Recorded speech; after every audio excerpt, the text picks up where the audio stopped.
Hello, it's the Friday Talkie. I read a couple of interesting news articles this week. I was about to just read over one before talking about it, but what do you know, the page isn't there anymore. Arse. I don't remember, it might be Game.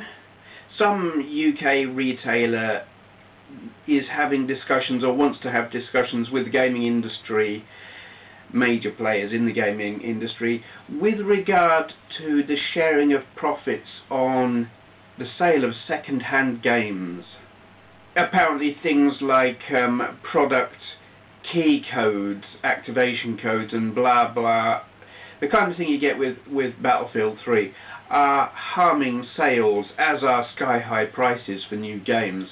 And they kind of want to do a deal and say, hey, you get rid of that crap, all this DRM rubbish and stuff that's harming sales, because people don't like it.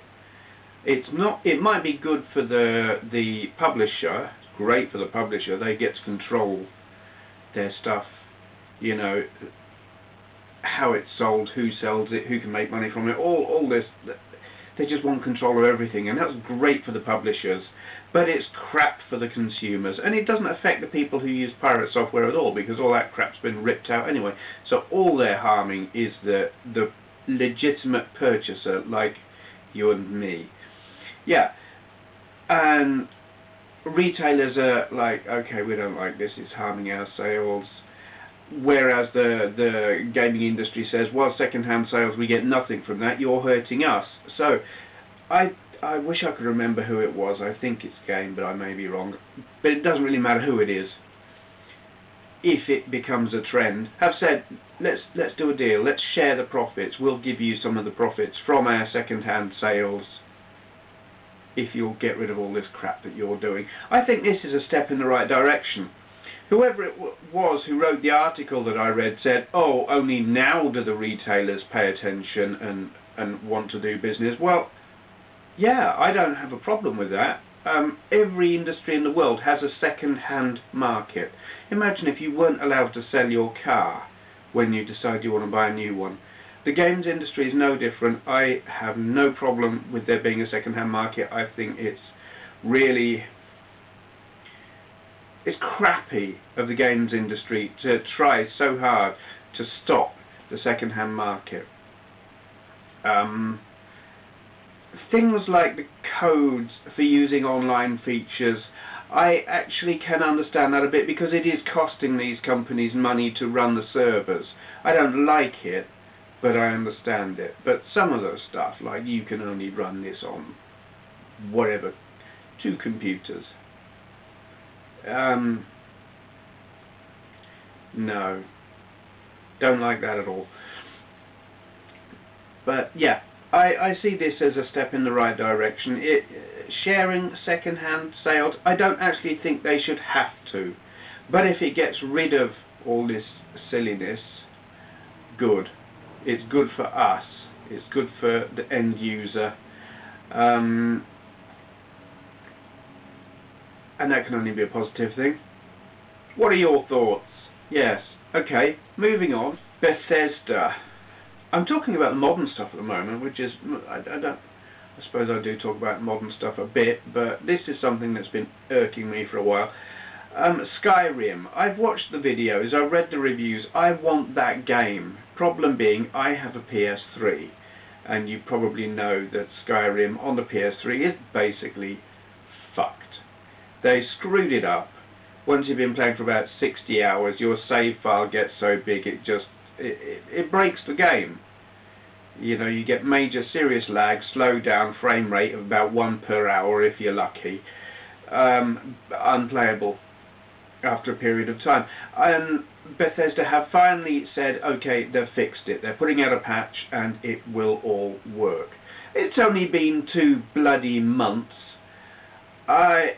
You know, what the hell is going on when a company can release a game?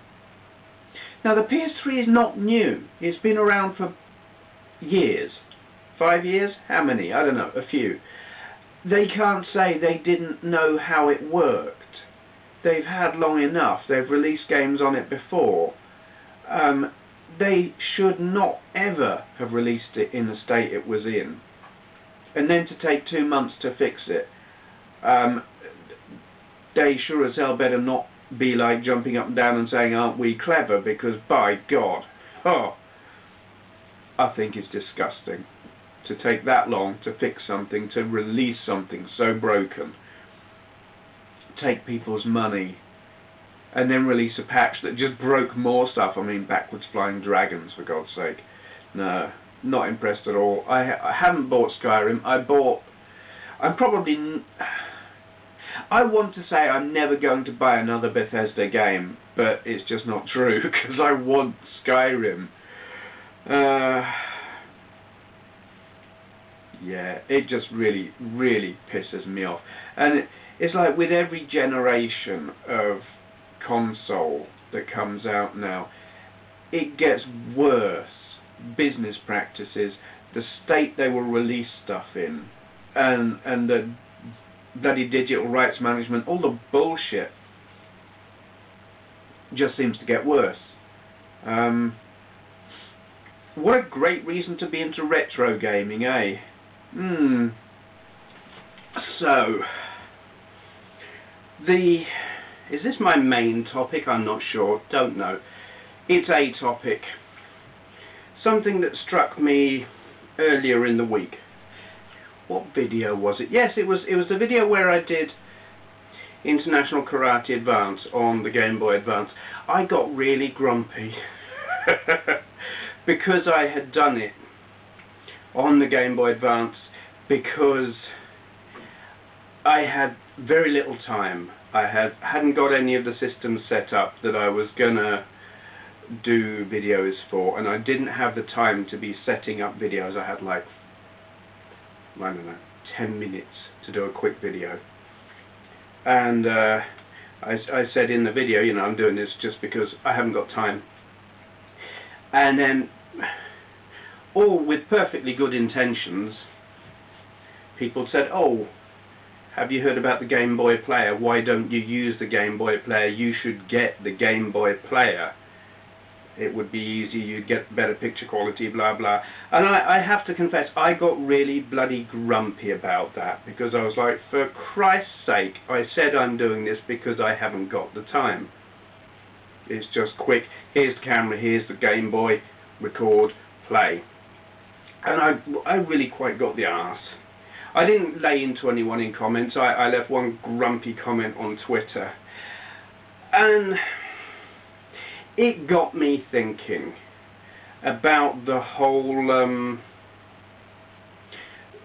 I don't know if it's the relationship between the video maker and the audience, or so much expectations, what either side expect of the other, and how they're probably not actually realistic, in that probably when a YouTuber's been doing something for quite a long time, the viewers expect a certain, I'm not even sure how they view them. Some maybe have a completely realistic view, where others set them up as some kind of celebrity when we're not. Whereas the video maker kind of expects a certain, I'll tell you what it is. The problem I have, and it's a mistake, it is a problem and it is my problem, is I expect you to pay attention. How arrogant of me is that? Yeah, I'd said I was doing it that way because it was quick. And I got the arse because people hadn't cottoned on to that was why I was doing it that way, because it was quick. So when people said use a Game Boy Player, I was like, for fuck's sake. But it's YouTube. You don't have to pay attention. It's people just half the time bung it on in the background. I know a number of people just play it and it's audio in the background and they listen to bits and pieces and not necessarily the whole thing. And you know, I think there are maybe unrealistic expectations on both sides. I do know there is a perception from some viewers, and not necessarily my regular viewers, but certainly I see the odd comment every once in a blue moon where the attitude of the viewer seems to be that the person making the videos is providing a service. Like, I am making these videos for you. No, I'm not. I'm very glad that you enjoy them. I'm very glad at all the comments that I get, the positive feedback, all of that. But that's not why I'm making them. I'm making them because I enjoy it. It's fun to do. And I mean, I made a video about this a while ago where I said it reaches a point where you've got lots of experience and so-called constructive criticism is not welcome after a time. You know what you're doing. You get criticism from someone who's probably never made a video in their life and you think, who the hell do you think you are? And I've completely lost my train of thought now because I can't remember where I was going with that. See, we're not professionals. We just do this for the hell of it. And there's that expectation on both sides that I think maybe isn't realistic, because we're all human and we're not professionals. You're not a TV audience. I'm not a professional actor, producer, journalist, something. And it can lead to, I don't know if tensions is the right thing. It makes grumpy bastards like me grumpy, and I need to get a grip and remember what I'm doing and why and all of that. And I don't know how true that is of other people, but I found it interesting to just kind of analyse, because that, I mean, it's in my nature to pick things apart into the tiniest little, look into the tiniest little detail of everything and try and analyse it all. I do have a neurological condition which actually almost forces me to do that. Some of you know what I'm talking about. Yeah, I pick things apart and analyse the hell out of them. It's funny though, the human aspect, because alright, you can have some people who are just arseholes and they comment and their only purpose in commenting is to pick and pick and pick and pick, and that's annoying. Or just to be lame. But you can also get some people who comment. Now, without naming any names, no, because it would probably upset the person involved, there is a person who comments on almost every video who probably 95% of the time what they say is completely wrong. And for a while I got really wound up by this. I was thinking, are you doing this on purpose? Are you trying to piss me off by saying something that is so clearly miles from the truth and missing the point and whatever? And I, for a while, got wound up, and eventually I realised, no, actually this person is into what I'm doing. They like what I'm doing and they want to say something, to interact and participate. They just get it wrong. And it's that human thing, and it's very easy to misinterpret or take the wrong way from both sides. I actually really enjoy getting comments from that person. I know they're going to miss the point. That's part of the fun. And I sit there and wait, like, what are they going to say this time? It makes it that part, once you get a grip and realise why a person is behaving a certain way or doing a certain thing, and you realise it's just the human element, it makes it all a lot easier to deal with. It's when you're thinking in terms of professional conduct, and I said this so they ought to realise this. Well, a lot of people don't. You can say something and give a piece of information and a specific detail that's already answered the question that they're asking, but they maybe just didn't get that, and it's something I have to remind myself of frequently. Maybe it's like when there are like 10 comments asking the same question, and I'm like, for God's sake, I've answered that already. But people don't read everyone else's comments. They'll just come, watch the video, say the first thing that seems important to them, which has actually been important to 10 other people, like I made a mistake, a detail that was wrong, and they're correcting me. But 10 people have already done it already, but they don't know that. I don't read other people's comments all the time. Sometimes I'll read the first 3 that I can see on the page, but don't go back and read them all. Yeah. Wasn't that a rambling, waffling kind of something? Wanted to get that off my chest, because it's not a rant, it's not anything really, it's just something that occurred to me. We're all human, let's not take it too seriously. Except the ones who I really lay into, because they probably deserved it.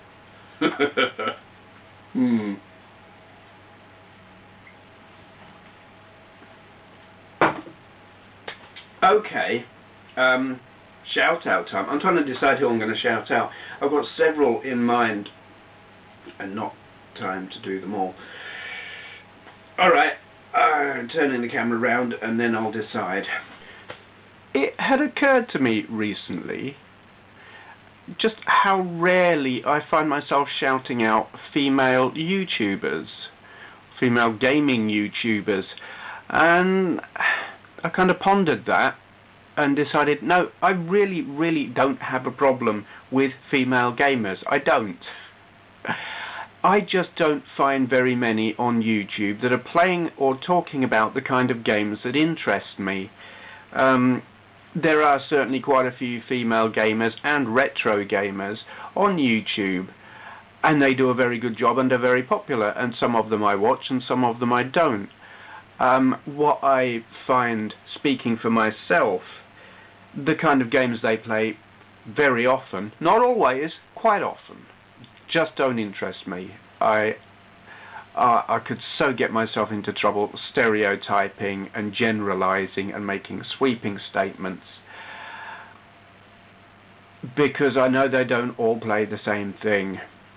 I will say I'm not interested in Mario and I'm not interested in Pokemon and that kinda cuts out a proportion of the female gamers who I could be watching, and I know they're nice people and intelligent and they're really into their gaming. I just don't like those kind of games, and so often those are the kind of games that are being talked about, and I'm like, I don't care.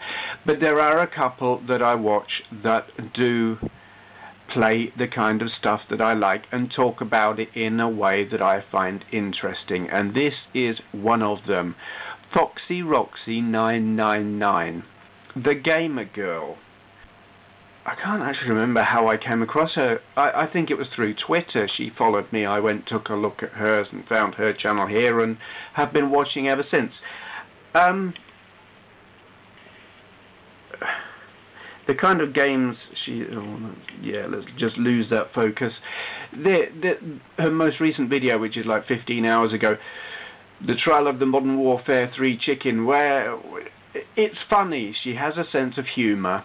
Modern Warfare 3, there's her and a whole bunch of people running around and well, shooting chickens.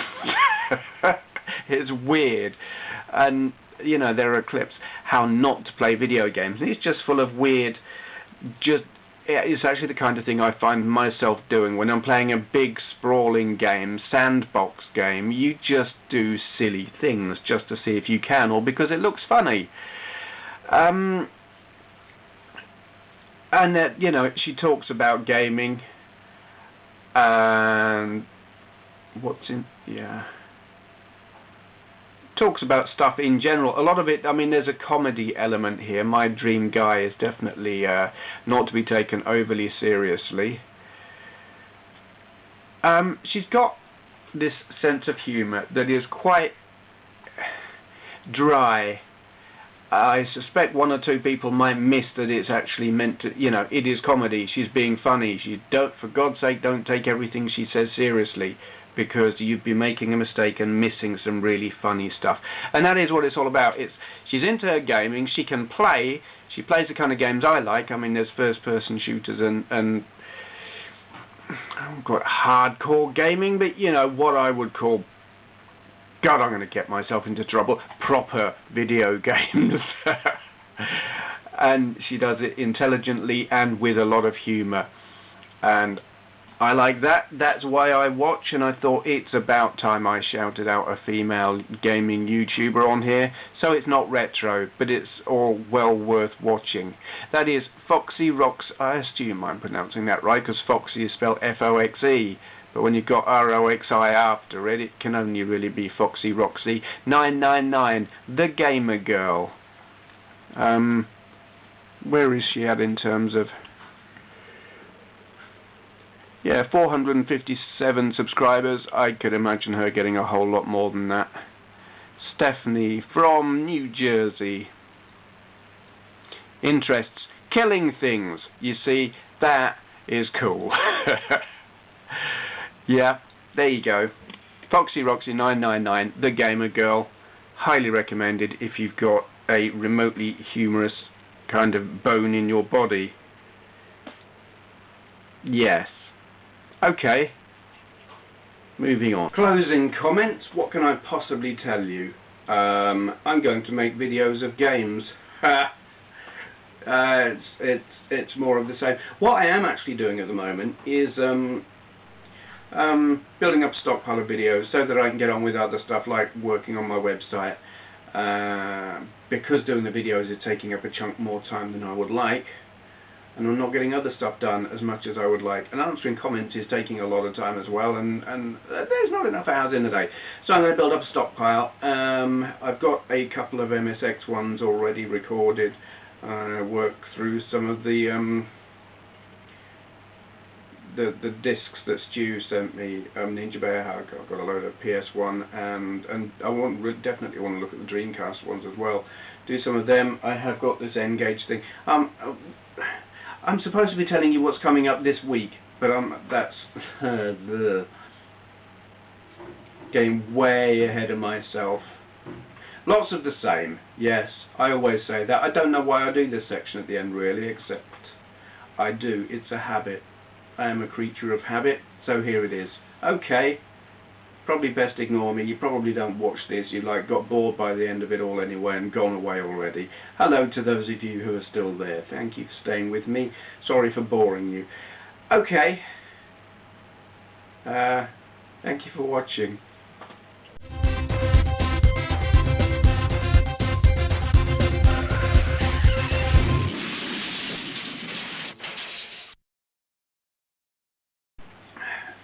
Building myself a stockpile of videos that